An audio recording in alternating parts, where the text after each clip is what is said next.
are in the world of arts and culture. We're talking about stories that have trended and that have built a culture of reality television. We're getting into Ebuka Turning Up Africa. Now, earlier this week, I spoke about it, right? And we talked about all your tweets. So I thought to myself, why don't we have somebody from the show join us on the show, right? And I've got Onoja.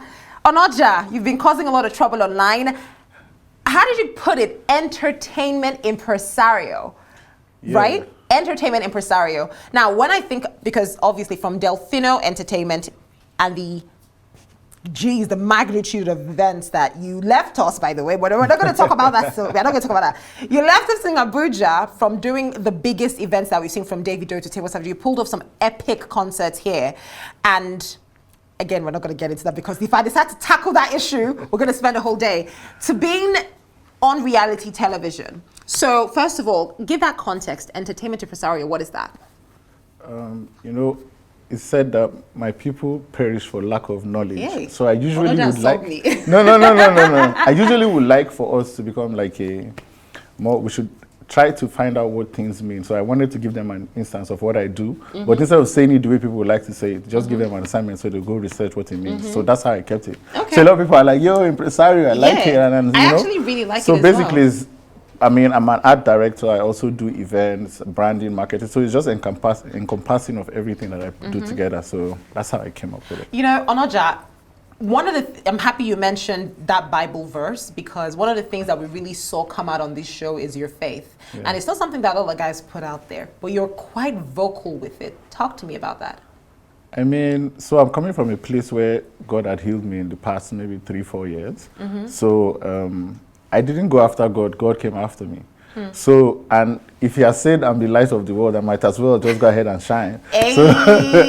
So to be honest, is the best way to go. Knowing your creator makes everything easy. Nothing bothers me anymore because I know I'm covered by my creator. So, can I be honest? Yeah. On social media, they've been saying, this Onoja guy though, like his ladies are really coming for him. There's the way he talks, there's the way he laughs. Onoja, talk to me about that. Like, is Onoja married? I mean, there's a lot of ladies who want to know. Why are you laughing?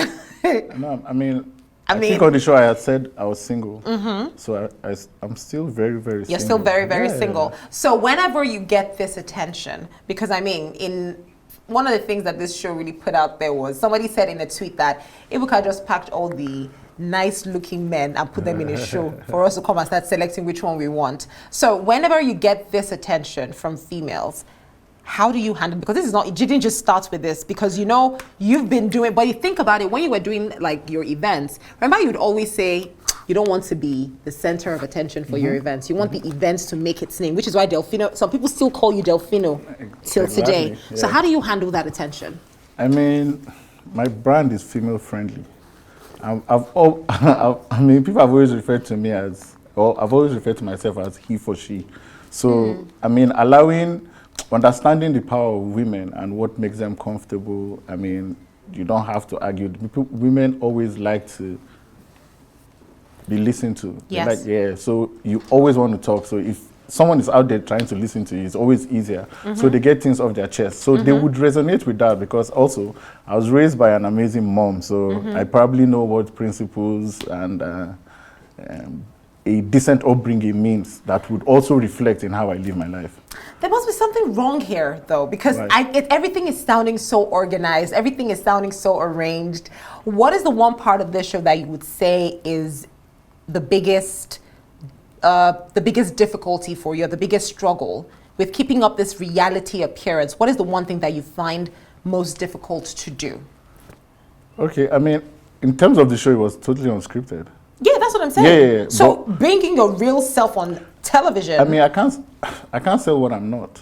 Those guys are actors. They're very good at what they do. Are you trying to say that they're selling what they're not? No, I'm just saying they can flip the script at any point in time. They can decide to come in as any character or do whatever it is they want to do. Because that's their day job. There's nothing else. I can only give you what I am. Yeah. So it's not about talking down on them. No. It's just saying I'll just come as much as I am, and that's all I have to offer. Do you think that sometimes people might misconstrue that at this Onoja guy self? He's just too chill. Like he's like you're just giving, uninterested, barest minimum. I don't care for this. I don't want to be here. I'm too mature to be here. I don't think anyone will look at me from that angle. But it's more like there's a lot of energy. There needs to be one that is chill. Exactly. Have you always been this way though? Have you always been the chill guy? I mean, when I'm working, I'm probably not. Yeah. Yeah, because there's a lot of things happening behind the scene. But in real life, like, what's my own? I don't get into people's businesses. I like to just, Speaking about getting into people's businesses, I'm gonna ask you, amongst everybody on this show, big shout out to Ebuka, so excluding Ebuka, because you're all Ebuka's guys. Who would you say is that one person that, this guy gives me so much life on the show? So before... In terms of originality, in terms of personality, who was that person for you? Because, y'all are just meeting each other. Like, I don't think you've been guys with most of these guys for a while. So meeting these guys, who would that be for you? I mean, so I had known Alistair, Ebuka, and a bit of Jimmy because he had worked with me. Yeah. But Zubi I'd never seen. Neither have I seen Timini. I literally met Timini on the jet. I'd never seen his movie. No, I'm being honest. You've never seen Timini's movie? Before... Timini will be very angry with you. No, but it's not. So I'm not saying it from a bad place because I don't watch Nollywood movies. I'm not against it. Yeah. So because my line of business allows me to do so much in terms of promoting, so I concentrate on trying to get system and structures in place for passage of what we need, basically, which is what we had created in Abuja. So I concentrate on that as opposed to looking out for content. So it's not a jab at anyone. Okay. So the thing is, I know Dakari had a younger brother. I couldn't place a face. So it's like Zubi. I'd seen the name on TV, but I wouldn't know this is the guy. So I had watched Gangs of Lagos, but I didn't even know who was who. If you see what I mean. And I watched Gangs of Lagos because it was in line with when I was working with Prime. I remember that. So moving on, I met Timini, and to be honest, they all just thought I was one of Ebuka's friends that he was just trying to help. Because they had no idea who I was. No, but to be fair to them. That is actually very honest of you. Yeah. Very honest of you to say that. I mean, Timini said it on the show that I thought you were the weakest link, and it took him in I'm saying for you to say that, like, out I mean, loud. what you think of me doesn't affect me. I know who I am. I'm not worried. That's why in the same sentence he had said, in 24 hours, I discovered that you're the smartest one.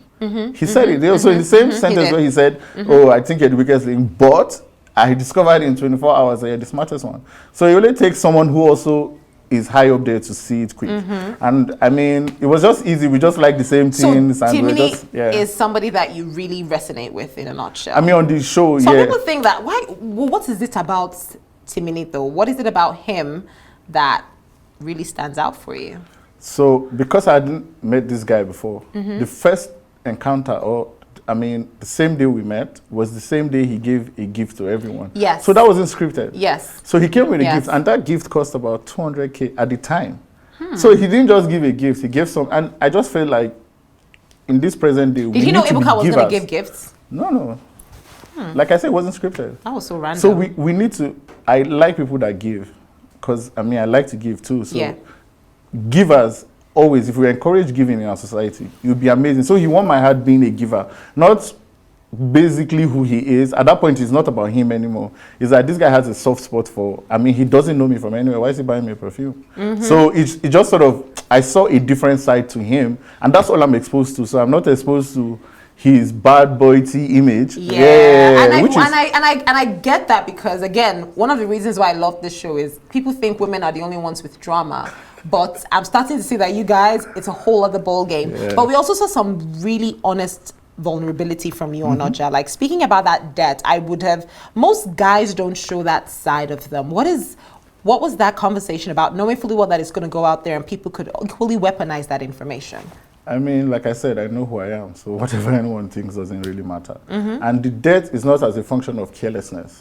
It's the same government structure we have where we had done a couple of projects with certain ministries, and because they switched the head, they believe that everything that happens under that ministry is tied to the head of the ministry. So once he's gone, the next guy comes, cancels it, and so my money is still stuck out there in the ministry. Like, I'm going to get it out regardless. So sharing that is not that it takes anything away from me. I lived in Dubai for 2 years. Yeah, you did. If you if you are that broke, you won't stay in Dubai.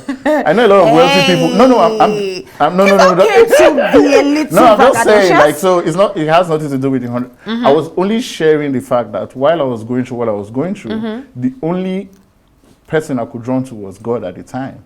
Not because there was no, people that would have been able to help us, but I truly found God in that moment where everything had crashed down on me. So my company was going through so much. And then COVID had come. No, there was no way to get people together again, which is the core of our company. So at the end of the day, I was just faced with nothing but God. So it's not I had to share that so people can also understand that regardless of what you go through, regardless of where you are in life, all you just need to say is, God, I need you. You don't even need to do anything extra. Just be open and honest that you really need God. I swear to God, he will come to you. He's around you. He just needs you to say, come. And he's there.